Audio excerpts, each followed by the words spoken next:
everyone and welcome to EduBridge Online. I am Tanmoy Talukdar and I am a master trainer of EduBridge. So today we are going to deal with a topic related to banking. Yes, so the topic that we are going to do today is very simple, something which is related to our day-to-day life.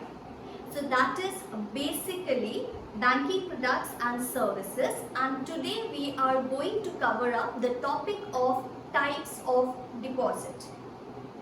Okay, so deposit is something that's starting from a very small age, I would say plus 18, or you can say to a very old aged person. Everybody has some kind of deposit in a bank, right? The most common one is savings deposit.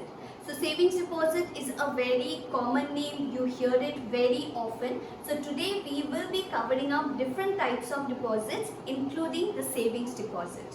So in total, or in banking products and services, we have four types of deposits: the savings deposit, the current deposit, the recurring deposit, and the fixed deposit. So now we are going to deal with them one by one. Okay, so let's start with savings deposit. So this is savings deposit. What happens in savings deposit is that you can save any amount of money you want.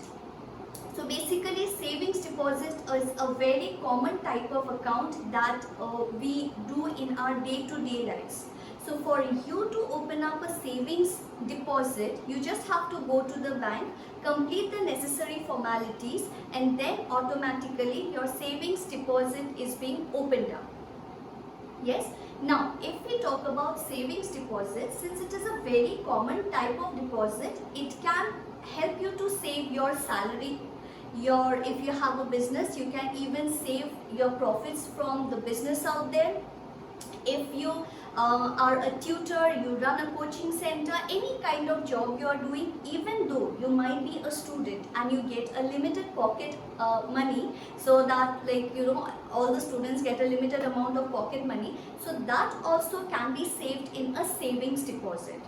Okay, so if we talk about savings deposit, we get a rate of interest in savings deposit. So if we talk about savings deposit, it varies from bank to bank and it has a range of 2.5% to 3.5% depending on the bank. Yes. So whatever your bank is, your savings deposit will range from 2.5% to 3.5% rate of interest. That means the amount of money that you are saving in a savings deposit will yield 2.5% to 3.5% interest, again depending on the bank in which you have opened up a savings deposit. Sometimes for senior citizens, that is people of 60 years and above, for them the rate of interest is a bit higher. Okay, so under savings deposit you get various types of advantages, like you get a credit card, a debit card, a checkbook, various facilities of ATM withdrawal, etc. So savings deposit is the most common type of deposit that we come across in our daily lives. So this was in short about savings deposit. Now let's come to the next one, that is current deposit. Now what is current deposit? Current deposit is actually a business account. Okay, it is actually a business account and it is specifically for business organizations.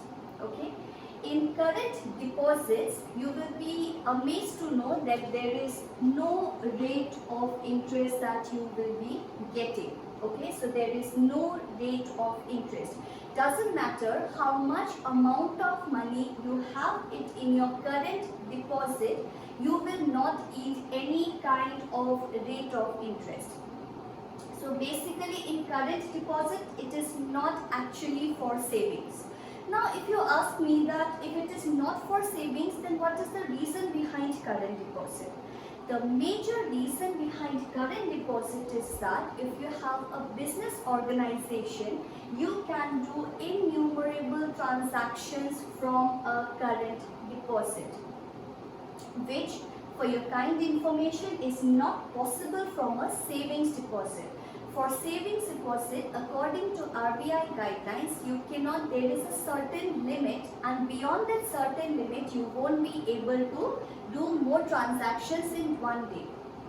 But when it comes to current deposit, we do not have any kind of such restrictions. So that is the beauty of current deposit. I'll just give a small example of how current deposit works. Suppose if you own a company and you are the owner of a specific company. In your company there may be hundreds of employees, right? Hundreds of employees. So let's take an example of suppose say 50 employees. Okay, you are having 50 employees and the salary day is say suppose 2nd of each month. Yes. So when we talk about salary of 50 employees, the amount is huge, right? The amount is a very huge one. So what is happening is that actually in current deposit, you can transact that huge amount, that is the salary of your employees, on that particular day of the month. Okay, on that same particular day, which is not possible from a savings deposit point of view, because in savings deposit there is a certain limitation. Otherwise what would have happened is you would have divided the salaries into part by part, right? So let's suppose that you could have, or you would have to tell your employees that yeah, half of you will be getting on 2nd, half on 3rd, half on 4th and half on 5th. This is not sounding reasonable, and even people will start having doubts as to what is going on, right? So to rescue us from that kind of situations, we have current deposits. The third is recurring deposit. So from the name itself, recurring means reoccurring. Now what is recurring deposit? Recurring deposit is a type of deposit where you have to save or keep a limited or a set amount of money every month.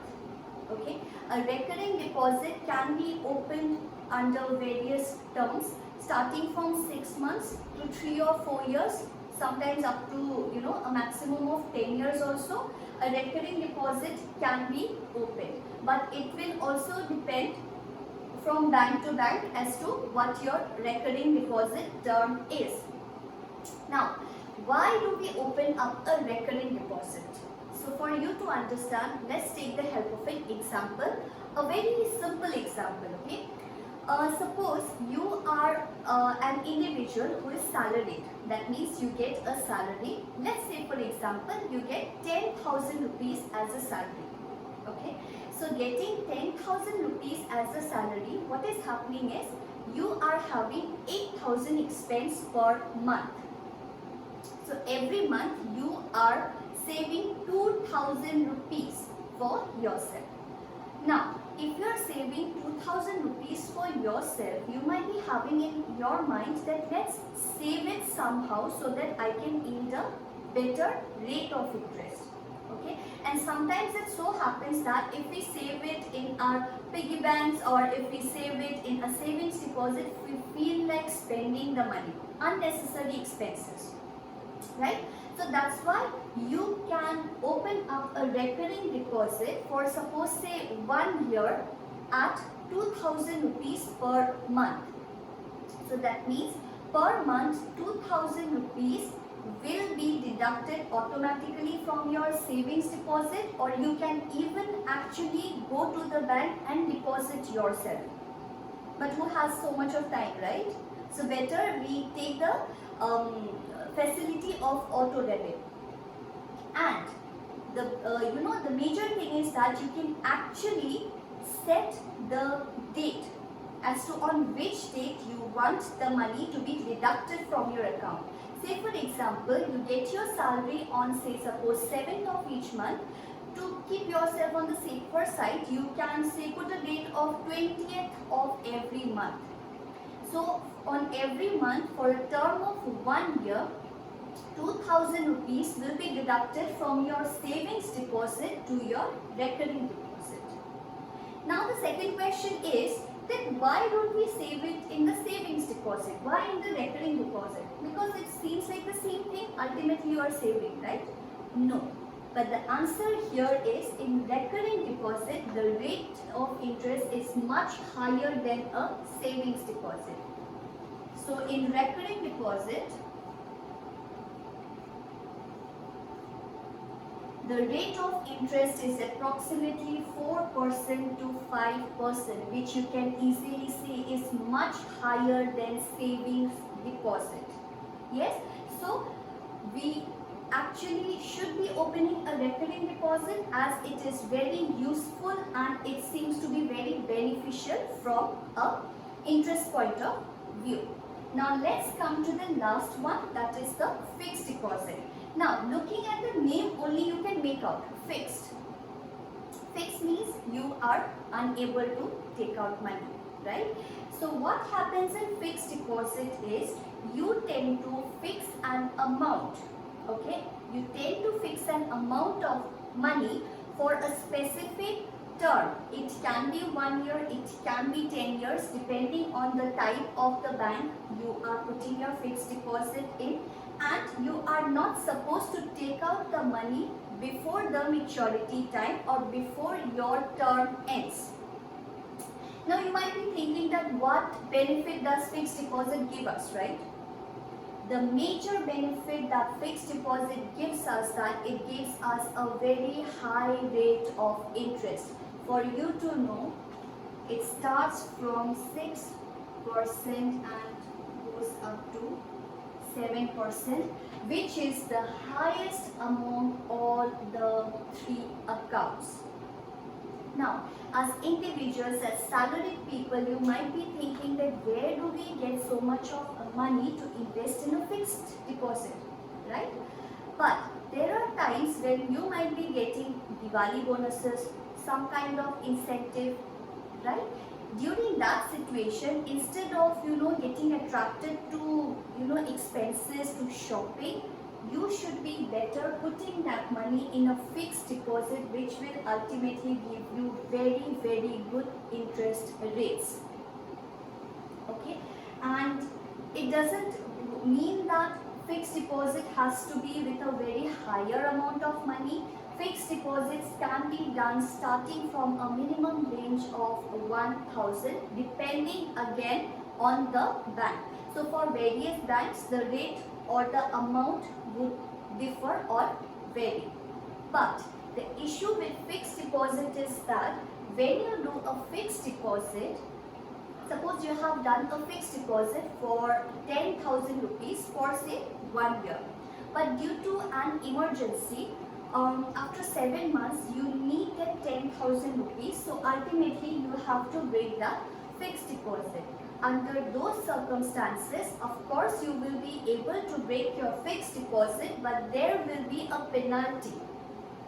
Now, what is this penalty? The penalty would be a deduction in the interest rate. So that is a negative point of fixed deposit, but that negative point can easily be curtailed because the rate of interest is very, very high. So I think the all types of deposits are clear. So this was in short about the 4 types of deposits. I hope you had liked the video, and if you had liked my video, please hit the like button, and that red subscribe button should have turned grey till now. Thank you so much for watching. Thank you.